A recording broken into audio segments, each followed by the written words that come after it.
What's up, everyone? This episode is about Maui, and we're going to cover everything you need to know before you go visit.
This is Cedric. I'm from the Good Life City.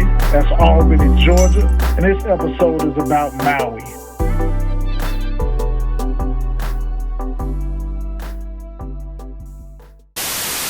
Maui is the second largest of the Hawaiian islands, third most populated, and second in terms of tourism, behind Oahu, which clearly has the state capital, Honolulu. One of the first things you will notice about Maui are the varying microclimates. Due to the range of varying elevations, you could find yourself in a rainforest on one side of the island, feel like you're in a desert on another part of the island, or even face freezing temperatures on a third part of the island if you go up on Haleakala Crater. Maui averages 75 to 90 degrees year-round, but storm frequency and rainfall can depend on what side of the island you reside. As far as wildlife, Maui is a popular destination for whale watchers. A lot of whales migrate from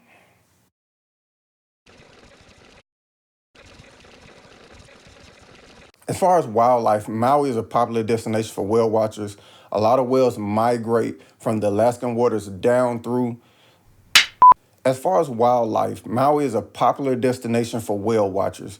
Every year, As far as wildlife, Maui is a popular destination for whale watchers. Every winter, whales migrate from the Alaskan waters down through this channel that splits between Maui and Lanai. What happened?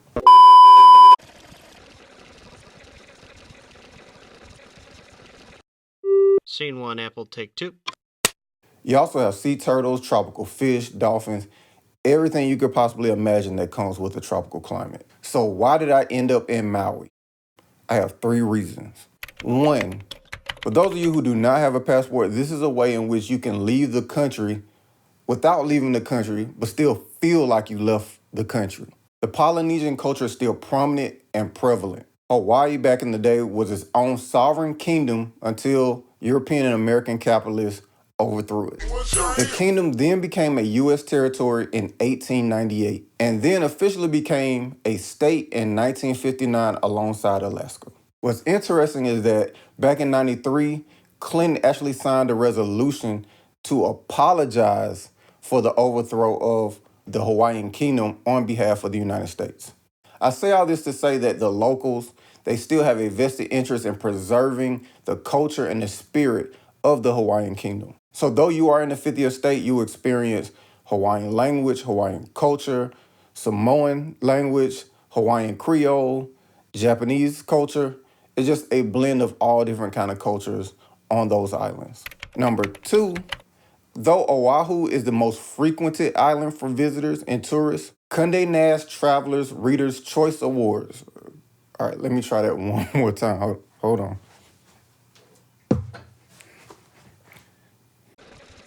Condé Nast Travelers Readers' Choice Awards. Some of y'all may recognize the Condé Nast name. They own a lot of publications and whatnot, but they voted Maui the #1 island in the world 20 years straight. I had to see what the hype was about and see how it differed from Oahu. And 3, content. Now that we know why I ended up there, let's cover everything you need to know before you visit.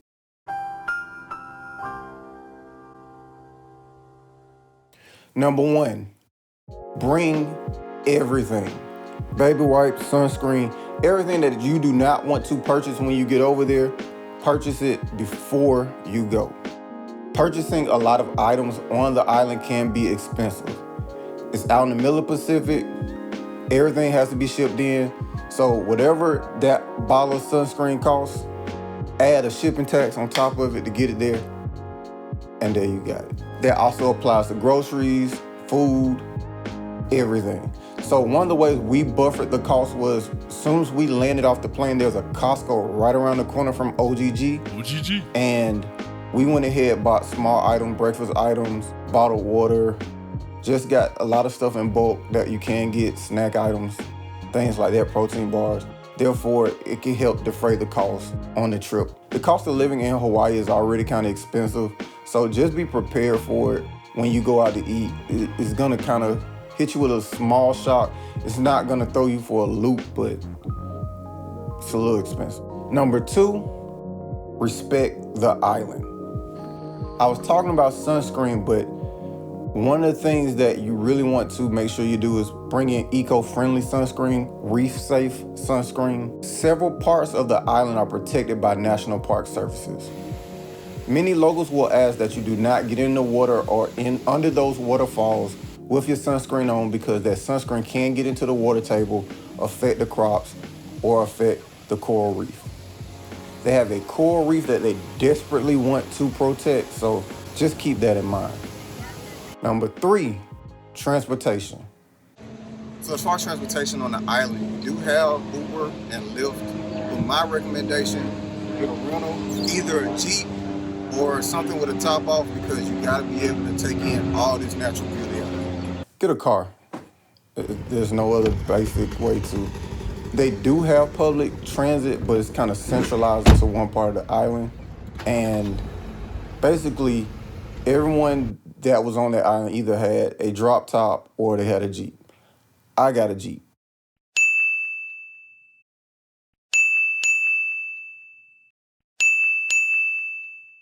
It just made sense. The pace of traffic on the island doesn't exactly resemble 25 here in Atlanta, but it's a little bit of a slower pace. Just make sure when you plan out your activities, you don't stack a whole bunch of things in one day, because the pace of traffic to get from one side of the island to another, it's gonna take time. And some of the roads can be dangerous. You're not gonna exactly wanna go speeding around certain parts of that island.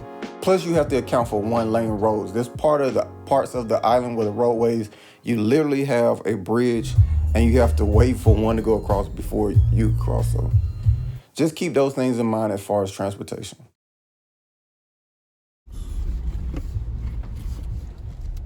Number 4, best time to visit. There really isn't a bad time to visit. If you're into surfing, you may want to go during the winter months. But the trade-off with the winter months is they typically get a little bit more rain during the winter months than the rest of the year. I went during the winter months. The little rain we got, it really didn't affect the trip. It didn't interrupt any type of beach time, and it was really kind of quick. It kind of reminds me of Miami in the sense that you have like those 10-minute storms where it just rains for 10 seconds and next thing you know, it's over with. I think another thing you should keep in mind, especially for people like me who got a little height on them, who are conscious of those plane rides, it's a long flight. I know it's a more frequent trip for those coming off the West Coast. It's only about a 5-hour flight from the West Coast. But from Atlanta, you're looking at about 10 hours because it's gonna take you 5 to get to the West Coast, additional 5 to get out there in the middle of the Pacific Ocean. So for those people who have a little height on them like me, who do not like to sit on a plane if you don't have suitable leg room, just keep in mind, do your best, upgrade your seat, whatever the case may be, because it's a 10-hour flight.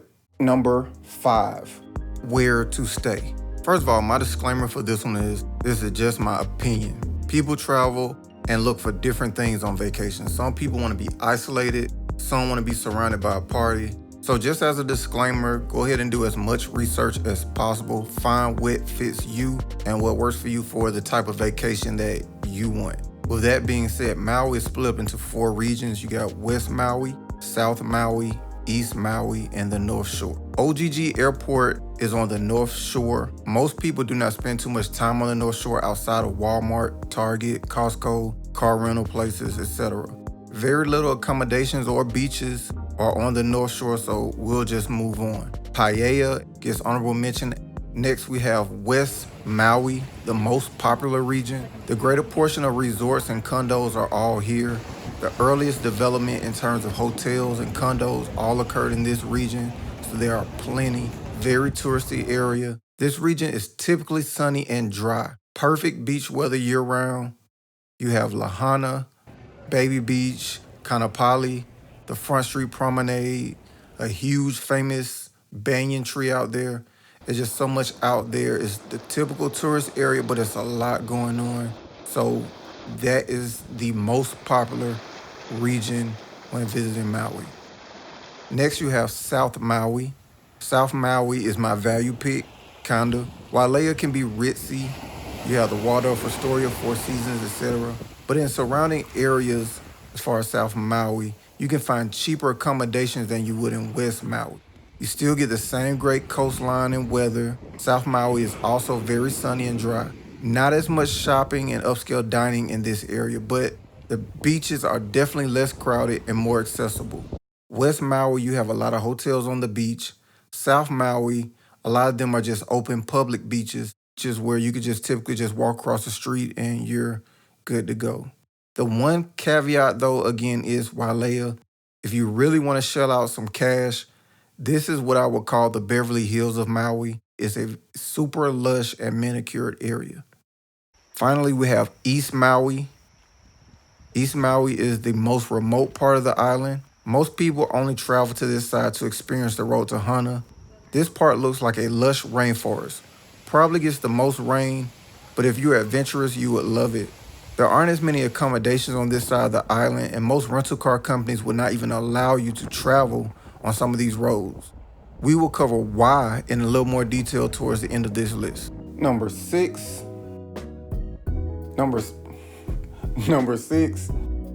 Beaches, beaches, beaches, beaches, beaches. If you love beaches, there's plenty to choose from, a lot of unique beaches. You have over 120 miles of coastline, 30 miles of beach. And they are all different, some hidden, some black, some red, some white. It's some of everything. And they are all different. Some have caves, a lot of them have lava rocks though. So instead of being cute wearing those nice flip-flops, you might want to put on those ugly water shoes that little kids wear. But if you don't want your foot getting towed up, then put on those water shoes instead. Every single beach that I visited is dope. They're just, some of them you have to kind of take a hike to. Some of them you may have to kind of, I don't know how to explain it. But they're cool, have fun trying to find them, and they're dope. Number 7, Hawaiian delicacies.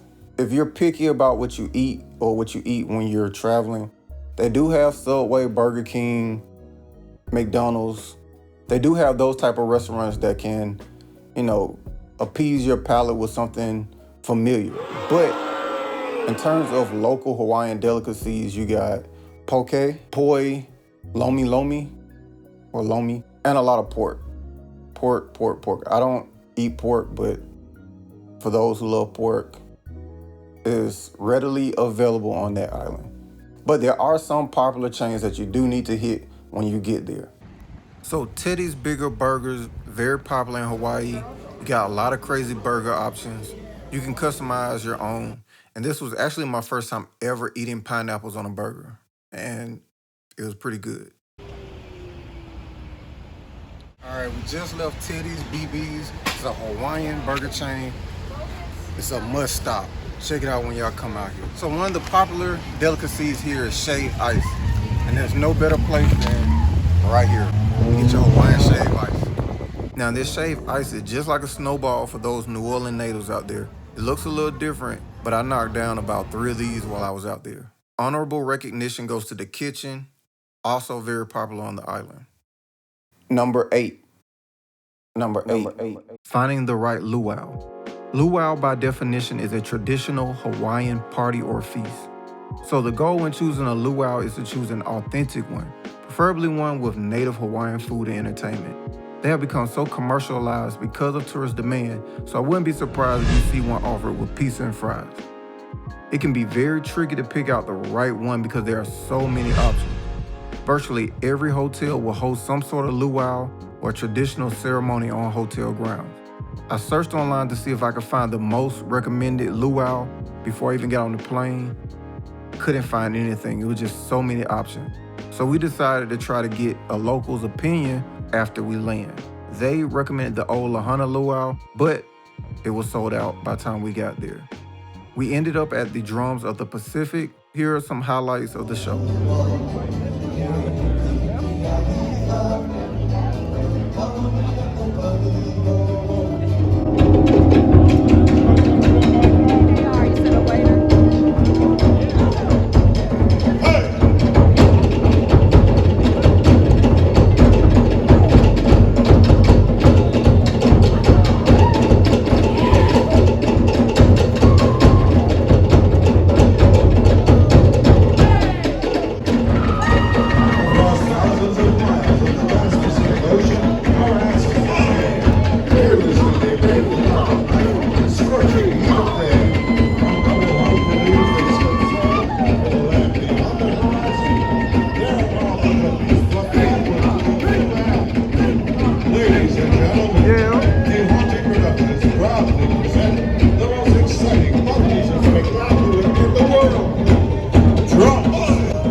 Number 9, what activities? We went in December, so whale watching is definitely top of the list during that time of the year.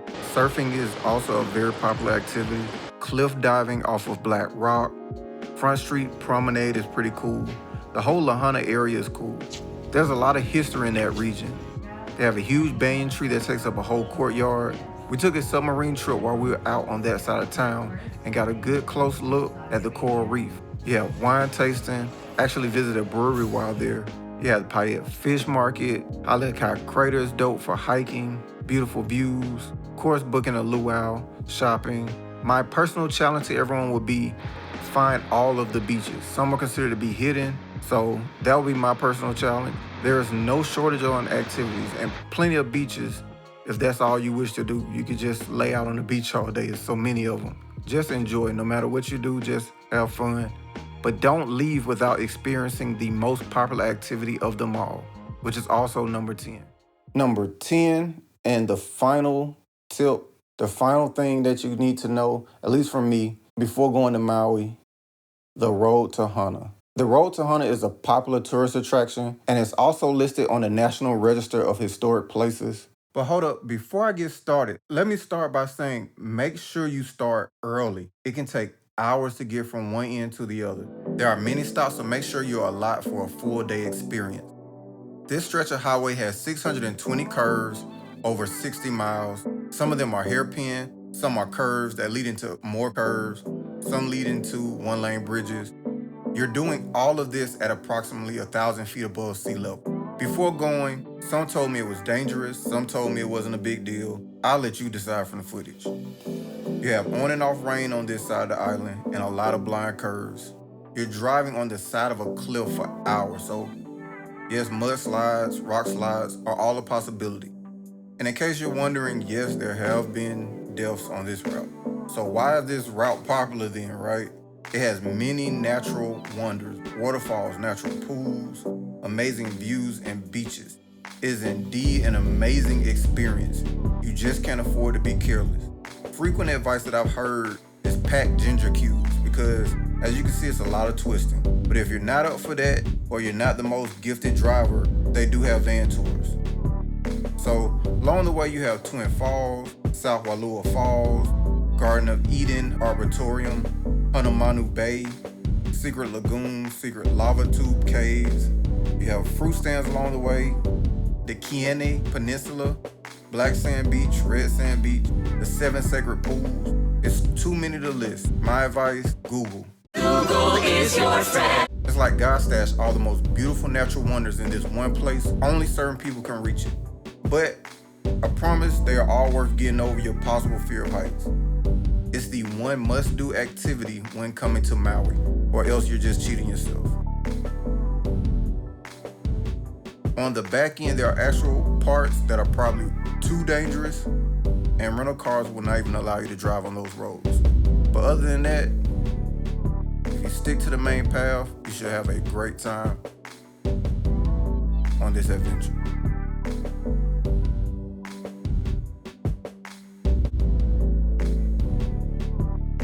If you're looking to go to Maui anytime soon, I hope this video is helpful. I hope you enjoy it. It's a great place to visit. Feel free to comment and share your experiences. This is definitely one of those places you just get away from the world and disconnect. Just hang loose. See y'all next episode. I'm out.